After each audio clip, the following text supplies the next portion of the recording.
Hello friends, welcome back to my YouTube channel.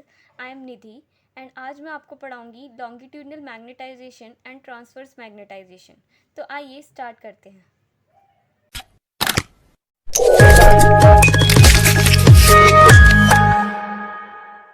तो आज हम पढ़ेंगे लॉन्गिट्यूडनल मैग्नेटाइजेशन। सबसे पहले मैं आपको लॉन्गिट्यूडनल मैग्नेटाइजेशन समझाऊंगी, देन इसके बाद ट्रांसवर्स मैग्नेटाइजेशन। लॉन्गिट्यूडनल मैग्नेटाइजेशन का फर्स्ट पॉइंट है X axis is the long axis of the patient as well as the bore of the magnet. Means सबसे पहले मैं आपको प्लेन समझा देती हूँ। ये जो है हमने इसे बोला पॉजिटिव जेड एक्सिस और ये नेगेटिव जेड एक्सिस। ये जो है पेशेंट का एक्सिस है, कह सकते हैं मैग्नेटिक बोर का एक्सिस। किसी साइड मैग्नेटिक बोर भी होगी और ये लॉन्गिट्यूडनल एक्सिस हो गया। ये ट्रांसवर्स एक्सिस, तो इसको भी हमने बोला नेगेटिव वाई एक्सिस और पॉजिटिव वाई एक्सिस। और एक और प्लेन होगा, इसको हमने कहा positive x axis and negative x axis. ठीक है, तो अब तो ये जो मैंने आपको फर्स्ट पॉइंट समझाया था, the X axis is the long axis of the patient as well as the bore of the magnet. Means जो पेशेंट की एक्सिस होगी वो जेड एक्सिस होगी, मीन्स इस डायरेक्शन में पेशेंट की काउच होगा। ठीक है, अब सेकेंड पॉइंट देख लेते हैं। The proton along parallel and the anti-parallel to the external magnetic field, that is along the positive and the negative side of the z-axis. जो force of the protons on the negative and the positive side cancel each other. However, there are always more protons spinning on the positive side or the parallel to the z-axis than the negative side. अब मैं इसका आपको मतलब बता देती हूँ। जब वैसे हमारी बॉडी में रैंडम डायरेक्शन में प्रोटॉन्स होते हैं। किसके प्रोटॉन्स होते हैं? हाइड्रोजन के प्रोटॉन्स, जो कि हमें हाइड्रोजन मॉलिक्यूल से मिले होते हैं। अब जब वो मैग्नेटिक फील्ड के कांटेक्ट में नहीं है तो वो रैंडम डायरेक्शन में होते हैं, वो कैंसिल आउट हो जाते हैं। बट जब हमने एक्सटर्नल फील्ड अप्लाई की, मींस जब पेशेंट को मैग्नेटिक बोर में रखा या पेशेंट मैग्नेटिक बोर में प्लेस हुआ, तो वो क्या होगा, जो स्पिन कर रहे थे हमारे अंदर रैंडम डायरेक्शन में प्रोटॉन्स, वो क्या करेंगे, अलाइन हो जाएंगे एक्सटर्नल मैग्नेटिक फील्ड के डायरेक्शन में। और कुछ जो है पैरेलली अरेंज हो जाएंगी और कुछ एंटी पैरेलली अरेंज हो जाएंगी। और ये जो प्रोटॉन्स है पैरेलल एक्सिस में और नेगेटिव पॉजिटिव जेड एक्सिस में और नेगेटिव जेड एक्सिस में, ये कुछ कैंसिल आउट कर देंगे अपने। बट हमने ये देखा पॉजिटिव जेड एक्सिस में ज़्यादा प्रोटॉन्स होते थे, तो क्या करेंगे, कुछ प्रोटॉन्स जो है पॉजिटिव जेड एक्सिस में स्पिन करने लगेंगे। ठीक है, अभी मैं आपको डायग्राम से समझा देती हूँ। देखिए, सबसे पहले तो ये रैंडम डायरेक्शन में हमारे प्रोटॉन्स हैं। ठीक है, जब हमने मैग्नेटिक फील्ड अप्लाई नहीं की। अब जब हमने मैग्नेटिक फील्ड अप्लाई करी तो क्या हुआ, कुछ जो है पैरेलल अरेंज हो गए, कुछ जो है हमारे एंटी पैरेलल अरेंज हो गए। अब ये जो है positive side of Z axis है और ये negative side of Z axis है। अब क्या हुआ कि अब इन्होंने क्या किया, अपनी फोर्स को अब ये इन्होंने अपनी कैंसिल कराई इनको। तो क्या हुआ कि ये जो है पॉजिटिव से नेगेटिव वाले कैंसिल हो गए। बट जो कुछ प्रोटॉन हैं positive side of Z axis के बच गए, तो ये क्या करेंगे, पॉजिटिव साइड एक्सिस के अपनी स्पिन करने लगेंगे। ठीक है, अब मैं नेक्स्ट पॉइंट दिखा देती हूँ आपको। So after cancelling each other force, there are a few protons on the positive side that retain their force, and the force of these protons add up together to form a magnetic vector along the z-axis. This is called the longitudinal magnetization. जैसा कि मैंने आपको बताया, अब इसी diagram से समझा देती हूँ मैं।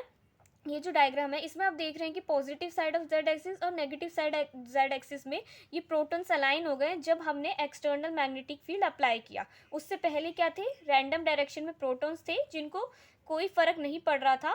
ठीक है, अगर हमने एक्सटर्नल फील्ड अप्लाई की, इसके बाद क्या हुआ, वो उसके इन्फ्लुएंस में आया, कुछ पैरेलल अरेंज हो गए, कुछ एंटी पैरेलल अरेंज हो गए। एंटी पैरेलल मतलब ये कि positive side of Z axis और anti parallel means negative side of Z axis. अब क्या हुआ, जब इन्होंने अपनी positive side of Z axis से नेगेटिव साइड में जो प्रोटॉन्स है उनको कैंसिल आउट किया, तो कुछ प्रोटॉन्स जो है पॉजिटिव साइड में बच गए, जो क्या करेंगे, पॉजिटिव साइड में आप प्रिसाइज करने लगेंगे। अब क्या हुआ, इस इन प्रोटॉन्स ने अपनी फोर्स को रिटेन किया फिर से और एक वेक्टर का फॉर्म ले लिया, जिसको हमने लॉन्गिट्यूडनल मैग्नेटाइजेशन का। ठीक है, तो लॉन्गिट्यूडनल मैग्नेटाइजेशन कहाँ होती है, positive side of Z axis. ठीक है, अब मैं आपको फिर से एक्सप्लेन कर देती हूँ एक बार।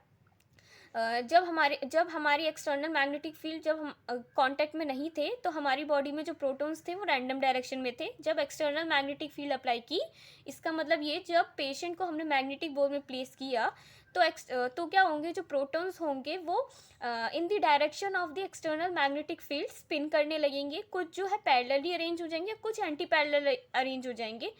जो पैरेलल और एंटी पैरेलल दोनों कैंसिल आउट करेंगे, बट जो कुछ प्रोटॉन्स है positive side of Z axis, वो क्या करेंगे, वो बच जाएंगे और वो अपनी फोर्स को रिटेन कर लेंगे और एक मैग्नेटिक वेक्टर बना लेंगे, जिसको हमने कहा लॉन्गिट्यूडनल मैग्नेटाइजेशन।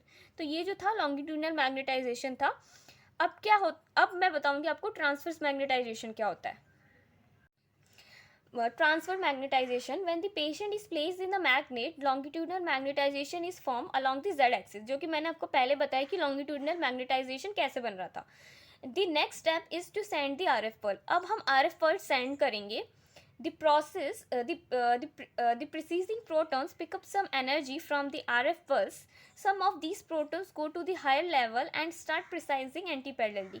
अब क्या हुआ, जो प्रोटॉन्स लॉन्गिट्यूडनल एक्सिस में प्रिसाइज कर रहे थे, means positive side of Z axis में प्रिसाइज कर रहे थे, अब हमने आरएफ पल्स सेंड किया। आरएफ पल्स क्या करेगा, पल्स हमने 90 डिग्री सेंड किया। अब 90 डिग्री सेंड करेंगे तो जो ये प्रोटॉन्स प्रिसाइज कर रहे थे positive side of Z axis, ये क्या करेंगे, एनर्जी गेन कर लेंगे। तो ये जो लोअर एनर्जी से हायर एनर्जी में जाएंगे, मींस एंटी पैरेलली चले जाएंगे। तो क्या हो रहा है इसमें, हमने देखा अगर हम आरएफ पल्स सेंड कर रहे हैं तो लॉन्गिट्यूडनल मैग्नेटाइजेशन रिड्यूस हो रहा है एंड ट्रांसवर्स मैग्नेटाइजेशन बढ़ रहा है, जो कि ट्रांसवर्स प्लेन में बन रहा है। तो इम्बैलेंसिंग होगा। इम्बैलेंसिंग कैसे, जब हमने आरएफ पल्स सेंड किया तो लॉन्गिट्यूडनल मैग्नेटाइजेशन जो है वो कम हो जाएगा, मींस जो protons positive side of Z axis में प्रिसाइज कर रहे थे, वो क्या करेंगे, एनर्जी को गेन करके ट्रांसवर्स प्लेन में चले जाएंगे। ठीक है, और ट्रांसवर्स मैग्नेटाइजेशन बना देंगे। तो the imbalancing result in tilting of magnetization into the transverse plane, into the transverse magnetization. ये जो टिल्ट हुआ मैग्नेटाइजेशन, मींस ट्रांसवर्स प्लेन से ये लॉन्गिट्यूडनल प्लेन से जो ट्रांसवर्स प्लेन में आया, इसको हमने कहा ट्रांसवर्स मैग्नेटाइजेशन। इसमें क्या हुआ, सिंपली देखिए, लॉन्गिट्यूडनल मैग्नेटाइजेशन कैसे बना मैंने आपको बताया। ठीक है, अब जो है लॉन्गिट्यूडनल मैग्नेटाइजेशन मींस जो protons positive side of Z axis में प्रिसाइज कर रहे हैं। ठीक है, इसके बाद ये लॉन्गिट्यूडनल मैग्नेटाइजेशन हुआ। आरएफ पल्स सेंड किया हमने 90 डिग्री आरएफ पल्स सेंड करने से क्या हुआ, प्रोटॉन्स ने एनर्जी को गेन किया, एनर्जी लिया। अब ये जो लोअर एनर्जी में थे अभी हायर एनर्जी में जाएंगे। तो उन्होंने क्या किया, हायर एनर्जी लिया और प्रिसाइज करने कहाँ लग गए, एंटी पैरेलली। ठीक है, एंटी पैरेलली प्रिसाइज करने लगे इस डायरेक्शन में। देन इसके बाद क्या हुआ, इसे हमने कहा tilting of magnetisation. RF pulse send करने से क्या हुआ, मैग्नेटाइजेशन टिल्ट हो गया। ठीक है, तो इसी को हमने जो ट्रांसवर्स प्लेन में प्रोटॉन्स प्रिसाइज करने लगे इस डायरेक्शन में, उसको हमने कहा ट्रांसवर्स मैग्नेटाइजेशन। अब हम देखेंगे कि ट्रांसवर्स मैग्नेटाइजेशन करने की ज़रूरत क्या पड़ी। अब हम देखेंगे why do we need to send the RF pulse. The each proton is precessing around the external magnetic field but not in phase, net magnetization vector remain stationary. अब हमें ये देखना है कि आरएफ पल्स सेंड करने की ज़रूरत क्या पड़ी। एमआर इमेजिंग में जो प्रोटॉन्स हैं वो बहुत ही ज़रूरी है। प्रोटॉन्स की वजह से ही हमें इमेजेस मिलती है। ये आपको पहले भी मैंने प्रीवियस वीडियो में आपको बताया था, जब मैंने बेसिक प्रिंसिपल वाला वीडियो अपलोड किया था। अब हमें ये देखना है कि जो लॉन्गिट्यूडनल मैग्नेटाइजेशन हुआ उससे जो हमें सिग्नल मिला वो बहुत ही कम था। तो हमने क्या किया, आरएफ पल्स सेंड किया 90 डिग्री और ट्रांसवर्स मैग्नेटाइजेशन को ऑब्टेन किया। तो हमें इस वाले टॉपिक में ये समझ आएगा कि हमने 90 डिग्री आरएफ पल्स क्यों सेंड किया, हमने लॉन्गिट्यूडनल मैग्नेटाइजेशन से इमेज क्यों नहीं मिली। तो ये देख लीजिए, each proton is precessing around external magnetic field but not in phase, net magnetization vector remain stationary. इसका मतलब ये जो प्रोटॉन्स हैं प्रिसाइज कर रहे थे, कह सकते हैं जब हमने एक्सटर्नल मैग्नेटिक फील्ड अप्लाई की, जो प्रोटॉन्स प्रिसाइज कर रहे थे पैरेलली, मींस जब लॉन्गिट्यूडनल मैग्नेटाइजेशन बन गया तब जो वो नेट मैग्नेटाइजेशन था वो स्टेशनरी था, अपने फेस में नहीं था। अब from the quantum mechanical point of view, directly measuring these magnetization is impossible. अब quantum mechanical point of view से हम ये कह सकते हैं कि इस magnetization को measure करना impossible है. From the classical point of view, this magnetization is so small relative to the external magnetic field that is it can't be measured. Classical point of view से हम ये कह सकते हैं ये मैग्नेटाइजेशन जो है बहुत ही छोटा है as compared to the external magnetic field, जिसको हम मेजर नहीं कर सकते. Thus, it is necessary to flip the net magnetization. अगर हमें सिग्नल चाहिए तो हमें नेट मैग्नेटाइजेशन को फ्लिप कराना पड़ेगा. तभी हमने लॉन्गिट्यूडनल मैग्नेटाइजेशन जब बना, इसके बाद हमने 90 डिग्री RF बस स्टैंड किया, देन इसके बाद हमें ट्रांसवर्स मैग्नेटाइजेशन मिला, जिसमें हमें सेकेंडरी मैग्नेटिक फील्ड मिली, जिससे हमारे इमेज फॉर्मेशन में हेल्प मिलेगी.